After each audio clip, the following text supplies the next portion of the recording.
যা হবার হয়ে গেছে, যাও সাজে দাও গা। মা আপনিও কি আর করবে বলো, বিয়ে যখন করে ফেলিছে বাসর ঘটে সাজে দাও গা। এই দিলে দে, না দিলে না দে। এদা দুটো হয়ে গেছে, বেশি হেভি হেভি করলে তিনটে হয়ে যাবে, তখন সহ্য করতে পারবি তো? ঠিক আছে দিচ্ছি, যাও ঘরে যাও।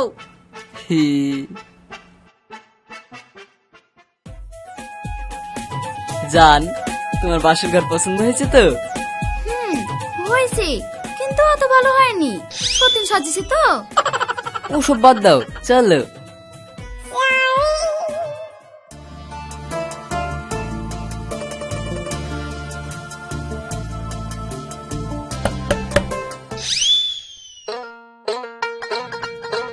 এখন আবার কি আসলো রে? সবসময় বিরক্ত করে, ভালো লাগে না।